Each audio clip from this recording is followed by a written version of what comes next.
السلام علیکم پیارے پیارے اسلامی بھائیوں، سبسکرائب کریں ہمارے چینل کو اور بیل آئیکن کو دبائیں جس سے آپ کو ہماری ہر ویڈیو کی نوٹیفیکیشن ملتی رہے۔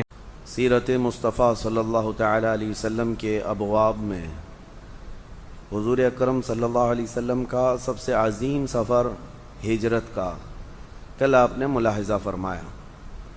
ہجرت کے بعد حضور اکرم صلی اللہ تعالی علیہ وسلم مدینہ طیبہ جب تشریف لے گئے تو مدینہ سے تقریباً 5 کلومیٹر دور کا یہ فاصلہ ہے جہاں آج مسجد قباء ہے۔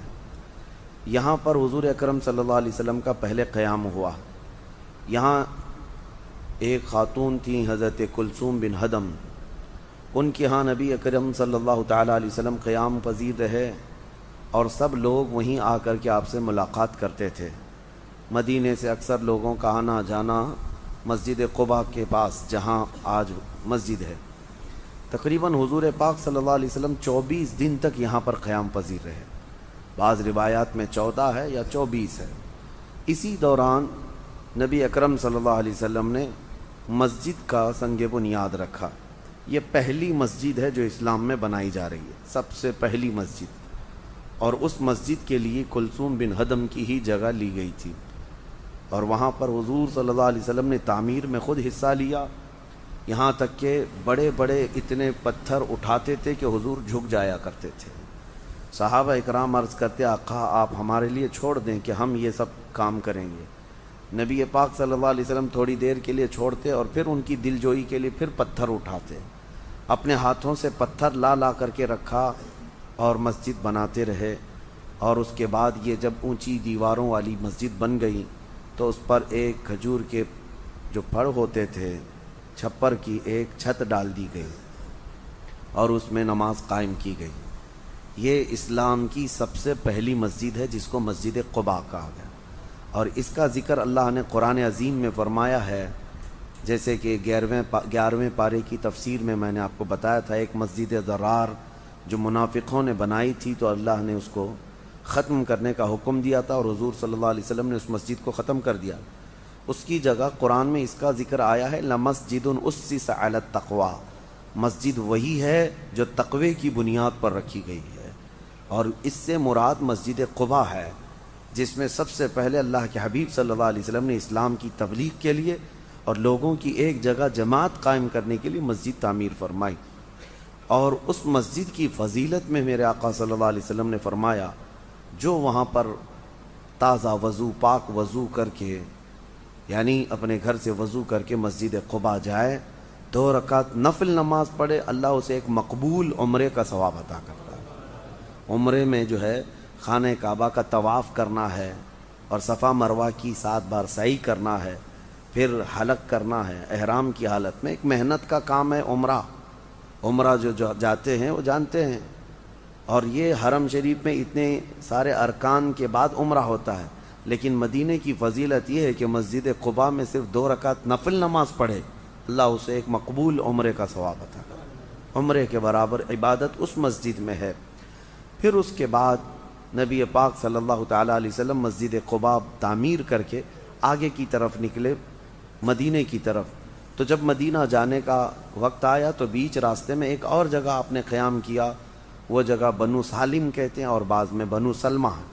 وہاں پر جمعہ کا دن تھا، حضور نے وہاں ایک جگہ اور قائم کی اور وہاں سب سے پہلی جمعہ کی نماز جماعت سے حضور نے پڑھائی۔ سب سے پہلی یہ نماز تھی جمعہ کی جس کی جماعت قائم کی گئی۔ آج بھی مدینہ طیبہ میں وہ مسجد ہے جس کو مسجد جمعہ کہا جاتا ہے۔ جو لوگ زیارتوں پہ جاتے ہیں وہ مسجد جمعہ کی بھی زیارت کر کے آتے ہیں۔ سب سے پہلی جمعہ جہاں قائم کی میرے آقا صلی اللہ علیہ وسلم نے، وہاں پھر قیام کے بعد اب نبی پاک صلی اللہ علیہ وسلم مدینہ کی طرف رواں دواں ہوئے۔ اب مدینہ جب آ رہے تھے تو پورا قافلہ نکل پڑا تھا، ہر ایک استقبال کے لیے والہانہ طور پر اپنے گھروں سے نکلے تھے۔ اس میں جو روایات ہیں، بنو نجار جو خاندان ہے وہ حضور پاک صلی اللہ تعالیٰ علیہ وسلم کے دادا حضرت عبد المطلب کا ننیھال ہے۔ حضور اکرم صلی اللہ تعالیٰ علیہ وسلم کا حضرت آمنہ کا بھی ننیھال یہی تھا، یعنی مدینہ تھا جو پہلے یثرب تھا۔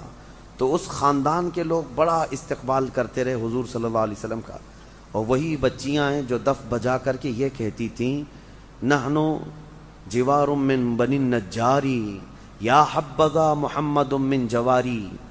وہ یہ کہتے تھے کہ ہم بنو نجار کے قبیلے کی بچیاں ہیں، کیا ہی مبارک ہو ہمارے لیے کہ ہم محمد عربی کے پڑوس بننے جا رہے ہیں. نبی پاک صلی اللہ تعالیٰ علیہ وسلم ہمارے پڑوسی ہو رہے ہیں. اب جب مدینے آ رہے تھے تو یہاں تک کہ سب لوگ حضور کے دیدار کے لیے مدینے میں اتر پڑے تھے. اب یہ جو قافلہ جا رہا تھا، صحابہ والہانہ طور پر آگے آگے بڑھ کر کے کوئی اونٹ کی مہار رسی پکڑتے اپنی طرف کھینچتے تھے کہ اس طرف چلیں حضور، اس طرف چلیں. نبی پاک صلی اللہ علیہ وسلم نے اخیر میں فرمایا میری اونٹنی کی نکیل چھوڑ دو، اس کی مہار چھوڑ دو. اللہ تبارک و تعالیٰ کی مرضی کے مطابق میری اونٹنی جہاں پر بیٹھے گی وہی میری قیامگاہ ہوگی.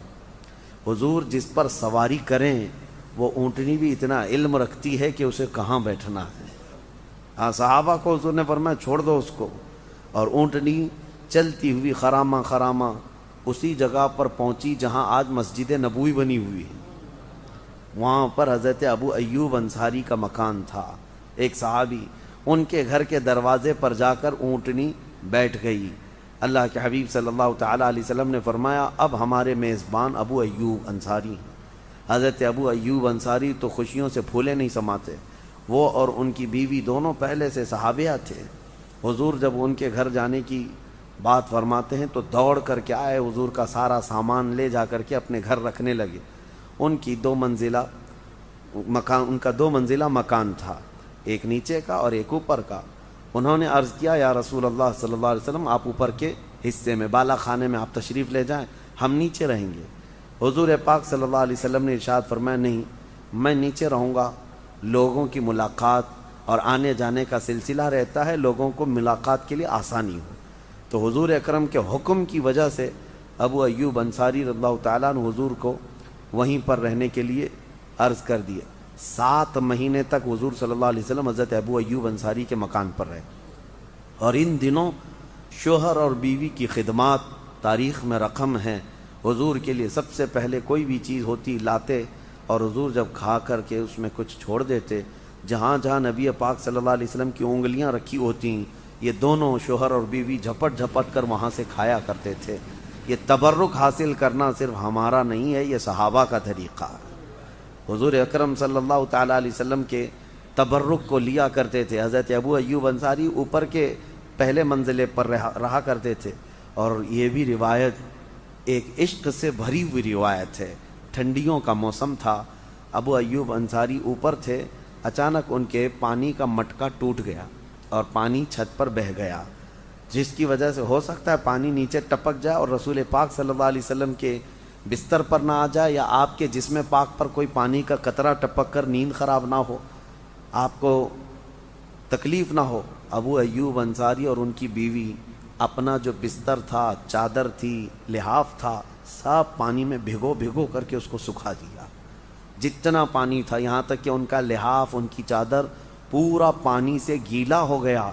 اور اس کو لے کر رات بھر ٹھٹھرتے ہوئے بیٹھے رہے، سوئے نہیں، کیونکہ ٹھنڈیوں کے دن تھے، سردیوں کے دن تھے، اور پورا بستر بھگو دیا. ایک قطرہ پانی بھی چھت سے میرے آقا کے اوپر گرنے نہیں دیا. یہ صحابہ کا عشق نہیں ہے تو اور کیا ہے، یہ ادب نہیں ہے تو اور کیا ہے. نبی پاک صلی اللہ تعالیٰ علیہ وسلم کے وہ عظیم میزبان ہیں حضرت ابو ایوب انصاری.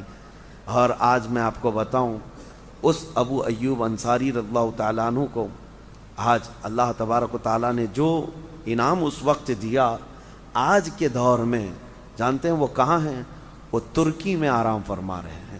ترکیوں کو یہ انعام ملا ہے، میزبان رسول ان کے ہاں آرام فرما رہے ہیں.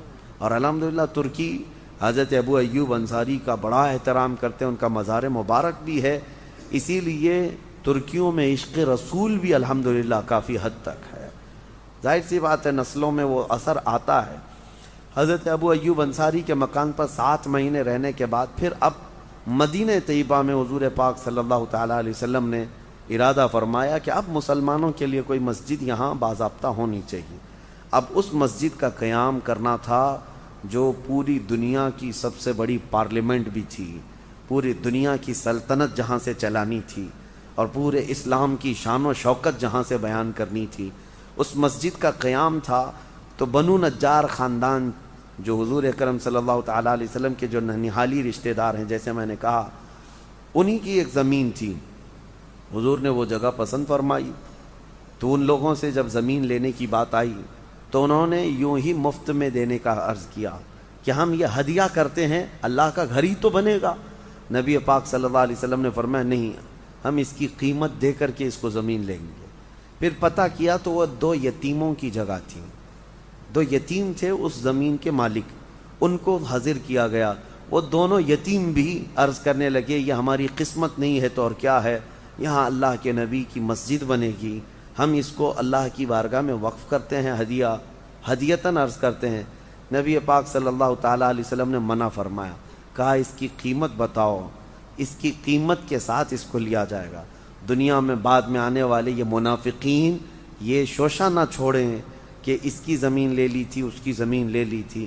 نبی پاک صلی اللہ تعالیٰ علیہ وسلم نے ان دونوں یتیموں کو جب قیمت بتانے کے لیے کہا تو ایک قیمت طے ہوئی، اور وہ ایک اچھی خاصی قیمت تھی اس زمین کی۔ تو وہ زمین کو قیمت دے کر کے حضور نے مسجد کے لیے جگہ حاصل کر لی۔ لیکن ایک پتے کی بات میں آپ کو بتاؤں، رقم تو دی گئی اس جگہ کی، اس کی مالیت ادا کی گئی ہے، لیکن قربان جاؤ، میرے آقا صلی اللہ علیہ وسلم نے جہاں آج مسجد نبوی ہے، جہاں میرے آقا کا روضہ ہے، یہ جگہ جو خریدی گئی ہے، حضور پاک صلی اللہ علیہ وسلم نے اس جگہ کو حضرت ابوبکر صدیق کے پیسوں سے خریدا ہے، کسی اور کے نہیں۔ جو ان کا نام سن کر کے منہ بگاڑتے ہیں، صدیق اکبر کو گالیاں دیتے ہیں، ہاں پہلا خلیفہ ماننے میں کسی کے پیٹ میں مروڑ ہوتی ہے، انہیں پتہ ہے اسلام کی سب سے عظیم مسجد جو پورے اسلام کا قلعہ ہے مسجد نبوی، وہ حضرت ابوبکر صدیق کے پیسوں سے خریدی ہوئی جگہ تھی۔ نبی اکرم صلی اللہ تعالیٰ علیہ وسلم نے ان کے پیسوں سے خریدا اور اس کے بعد اس کو مسجد کے لیے وقف کر دیا گیا۔ اب وہ مسجد تعمیر ہونی تھی، اس مسجد میں بھی میرے آقا صلی اللہ علیہ وسلم خود اپنے کندھوں پر پتھر اٹھاتے تھے اور دیوار بناتے جا رہے تھے۔ کافی تیزی سے یہ مسجد بنتی رہی، انصار بھی تھے، مہاجرین بھی تھے، سب اس مسجد کو بنانے میں پیش تھے۔ کھجور کے جو درخت ہوتے تھے سوکھے تنے، اس کے پلر بنائے گئے، تقریباً 12 پلر تھے اس کے اندر۔ ان جگہوں پر آج بھی وہ پلر موجود ہیں، جو اصل مسجد ہے جو ریاض الجنہ کے علاقے میں، وہ پلر آج بھی اگرچہ آپ سیمنٹ کے بنے ہیں لیکن پہلے وہ کھجور کے تنے کے تھے، ان کے نام بھی تھے، سب ستونوں کے نام آج بھی لکھے ہوئے ہیں، اگرچہ زائرین سر اٹھا کر دیکھتے نہیں اور نہ ہی تاریخ جانتے ہیں۔ لیکن ان پلروں پر پھر چھت جو قائم کی گئی تھی وہ بھی کھجور کے چھپر کی ہی چھت تھی، جو کھجور کے درخت کے چھال کے ہوتے تھے، پتوں کی چھت قائم کی گئی، بارش میں ہمیشہ وہ چھت ٹپکتی رہتی تھی۔ یہ مسجد تھی، مٹی کی زمین تھی، اور اس میں جو سجدے تھے وہ ایسے سجدے کہ ایک سجدہ کریں تو وہ جلوہ الہی کو دیکھ لیا کریں۔ ہمارے قالینوں کے سجدوں سے کئی زیادہ بہتر ان کے سجدے تھے۔ جب وہ پیشانی رکھ کر کے اٹھتے تھے تو ان کی پیشانیوں پر دھول گرد و غبار لگی ہوتی، لیکن وہ اللہ رب العزت کو ان کی پیشانیاں بڑی عزیز تھیں، بڑی پسند تھیں۔ اس قیام کے دوران اب مسجد نبوی بن گئی، یعنی مسجد جو اسلام کی جو اس کا کانسیپٹ ہے مسجد کا، وہ صرف اتنا ہی نہیں ہے بلکہ نبی پاک صلی اللہ علیہ وسلم نے اس مسجد کو کئی محاذ پر استعمال فرمایا۔ وہ درسگاہ بھی تھی، اسلام کی سب سے پہلی یونیورسٹی اس کو کہہ لیں۔ جب مسجد بنی تو پھر اس کے بعد حضور صلی اللہ علیہ وسلم نے اپنے حجرے بھی بنائے، اپنا حجرہ، دوسرے ازواج مطہرات کے لیے جو حجرے ہیں، ایک ایک کمرہ مسجد سے اٹیچ لگا کر کے ہی کمرے بنائے گئے۔ اب یہ سب بن جانے کے بعد حضور پاک صلی اللہ تعالیٰ علیہ وسلم اس طرف شفٹ ہوئے، لیکن ان 7 مہینوں کے بیچ میں ہی، ہجرت کے تھوڑے ہی دنوں کے بعد، آپ کے حضرت عبداللہ جو حضرت ابوبکر صدیق کے بیٹے، ان کو نہیں، حضرت زید بن حارثہ رضی اللہ تعالیٰ عنہ جو حضور کے منہ والے بیٹے ہیں، ان کو ایک بڑی رقم دے کر مکہ بھیجا تھا، اور مکہ بھیج کر کے حضور نے اپنے پورے خاندان والوں کو وہاں سے بلوا لیا تھا۔ حضور کے خاندان والے چونکہ مکہ میں تھے، آنے والوں میں بعد میں حضرت فاطمہ الزہرا تھیں، حضرت ام کلثوم تھیں، 2 بیٹیاں حضور کی تھیں، ایک بیٹی حضرت رقیہ وہ حضرت عثمان غنی کے نکاح میں تھی اور وہ ہجرت کر کے حبشہ گئے ہوئے تھے. حبشہ کی ہجرت میں نے بتایا تھا, ایتھوپیا جو 70 صحابہ پہلے ہی گئے تھے, اس میں حضور پاک کی بیٹی حضرت رقیہ بھی گئی تھی کیونکہ وہ حضرت عثمان غنی کے نکاح میں تھی, وہ وہاں ہجرت کی ہوئی تھی. اور حضور کی جو سب سے بڑی بیٹی تھی حضرت زینب, وہ جس شخص کے نکاح میں تھیں, عاص جن کا نام ہے ابو العاص, وہ اس وقت تک ایمان لائے ہوئے نہیں تھے اور انہوں نے مکہ سے انہیں حضرت زینب کو آنے سے روک دیا تھا. تو 2 بیٹیاں حضور کی آئیں, پھر حضرت مولا علی کرم اللہ وجہہ الکریم, اور پھر حضرت ابو بکر کا پورا گھرانہ, حضرت اسما, حضرت عائشہ, حضرت ابو بکر کے جتنے بیٹے تھے سب مکہ چھوڑ کر اس قافلے میں مدینے آ گئے. اب اس کے بعد دھیرے دھیرے جتنے مکہ میں موجود صحابہ تھے سب کی ہجرت شروع ہو گئی. 1 سال کے اندر سارے ہجرت کر کے مدینے میں آ گئے. اب یہاں آنے کے بعد حضور صلی اللہ علیہ وسلم نے ہجرت کے 8ویں مہینے میں یا 9ویں مہینے میں عقد مواخات فرمایا. یہ اسلام کا سب سے بہترین پیغام ہے, پوری دنیا میں آج تک یہ کسی نے نہیں کیا. پریکٹیکلی میں کہہ رہا ہوں, کسی نے نہیں کیا. حضور پاک صلی اللہ تعالیٰ علیہ وسلم نے عقد مواخات کس کو کہتے ہیں؟ ایک عقد نکاح ہے. عقد نکاح تو سب کو پتہ ہے, ایک مرد ایک عورت دونوں کو لے کر کے ہم نکاح پڑھواتے ہیں اور کہتے ہیں آج سے تم دونوں شوہر بیوی ہو گئے. اتنا ہی تو ہوتا ہے نا, ہم عقد کر رہے ہیں, باندھ رہے ہیں دونوں کو. اب وہ زندگی بھر لے کر کے چلتا ہے بیوی کو, بیوی شوہر کو لے کر چلتی ہے. عقد کا مطلب ہے باندھ دینا. اور نبی پاک صلی اللہ علیہ وسلم نے عقد مواخات کیا. عقد مواخات کا مطلب 2 لوگوں میں بھائی چارگی کو باندھ دینا. مکہ سے آئے ہوئے ہجرت کر کے ایک صحابی کو حضور اٹھاتے اور پھر مدینے کے جو انصار صحابہ تھے ان میں سے ایک کو اٹھاتے اور کہتے آج سے تم اور تم بھائی ہو. دونوں کے ہاتھ ملا کر بھیج دیتے. یہ صرف منہ بولے نہیں تھے, انصار صحابہ مہاجرین کا ہاتھ پکڑتے اور اپنے گھر لے کر جاتے اور پھر اپنی جائیدادیں بتاتے, میری جائیدادیں اتنی ہیں, آدھی میری آدھی تمہاری. دکانیں میری 2 ہیں تو ایک میری ایک تمہاری. سب میں انہوں نے آدھا آدھا تقسیم کر کے اپنے مہاجرین بھائی کو شریک بنا لیا. یہ عقد مواخات پوری دنیا میں کسی نے قائم نہیں کیا. منہ بولا کوئی بھی بھائی ہو سکتا ہے لیکن جائیداد دے کر کے دکھائے, اپنے گھر میں حصہ دے کر کے دکھائے. ارے ماں سے پیدا ہوئے بھائی کو نہیں دیتے, آج اپنی ماں سے پیدا ہوئی بہن کا حصہ کھا کر بیٹھ جاتے ہیں. وہ انصار تھے جو ہجرت کر کے مکہ سے آئے ہوئے صحابہ کو ایسا بھائی بنایا تھا, ایسا بھائی. حضرت عبد الرحمن بن عوف کہتے ہیں میرے بھائی جو انصار تھے وہ حضرت سعد تھے. گھر لے گئے اور کہا, ہر چیز میں وہ آدھا آدھا آدھا کرتے گئے, یہاں تک کہا ان کی 2 بیویاں ہیں. انہوں نے کہا میں اپنی ایک بیوی کو طلاق دے دوں گا, عدت گزرنے کے بعد تم نکاح کر لینا, اس لیے کہ مدینے میں تم نئے ہو, تمہیں بھی شادی کی ضرورت ہے. کون کرتا ہے یہ, کون کرتا ہے؟ صرف ایک فرمان رسول تھا, صحابہ اس پر ایسے عمل پیرا تھے. یہ عقد مواخات قائم ہوا مہاجرین میں اور انصار میں. اس کے بعد جو پہلا واقعہ مدینے میں جو کھلبلی مچ گئی, یہ ہجرت کا پہلا سال ہے. جو اہم واقعات ہیں میں عرض کر رہا ہوں. ہجرت کے پہلے سال جو بڑا واقعہ پیش آیا, حضور پاک صلی اللہ علیہ وسلم خطبہ دے رہے تھے. اس وقت یہودی مدینے میں بھرے ہوئے. یہودیوں کے جو اس وقت سب سے بڑے عالم عبداللہ بن سلام, پوری تورات زبانی یاد ہے, تورات بہت بڑی ہے, پوری تورات کے وہ حافظ, اور یہودی ان کے آگے پیچھے گھومتے رہتے. بہت بڑے عالم تھے, حبر ان کو کہتے تھے یہودیوں. وہ آئے, جب سب لوگ دیکھنے کے لیے حضور کو جا رہے تھے وہ بھی دیکھنے کے لیے آئے کہ میں بھی دیکھ لوں کہ کون ہے. جیسے ہی میرے آقا کے چہرے پر نظر پڑی, عبداللہ بن سلام کہتے ہیں میرا دل گواہی دینے لگا کہ یہ جھوٹے کا چہرہ نہیں ہو سکتا.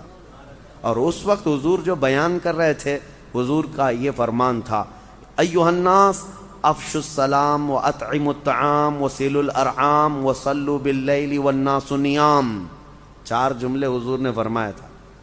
حضور نے یہ فرمایا تھا, اے لوگو سلام کو عام کرو, ہر ایک کو سلام کرو اور لوگوں کو کھانا کھلاؤ. تیسرا فرمان تھا حضور صلی اللہ علیہ وسلم نے فرمایا رشتوں کو جوڑو. چوتھا فرمان تھا کہ جب لوگ سو جائیں تو کھڑے ہو جاؤ, اپنے رب کی عبادت کرو. عبداللہ بن سلام کہتے ہیں یہ 4 جملے میرے دل میں پیوست ہو گئے. میں آ کر کے اللہ کے نبی صلی اللہ علیہ وسلم کے پاس عرض کیا کہ میں اب کوئی سوال نہیں کروں گا, کوئی چوں چرا نہیں کروں گا, بس ایک خواہش ہے, میں ایمان لاتا ہوں آپ پر، آپ اللہ کے آخری رسول ہیں، لیکن بس خواہش اتنی ہے کہ میں یہودیت پہ تھا، تورات کا حافظ تھا، بہت بڑا عالم تھا، بس دعا یہ کریں کہ اسلام میں آؤں تو میرا وہ مقام برقرار رہے۔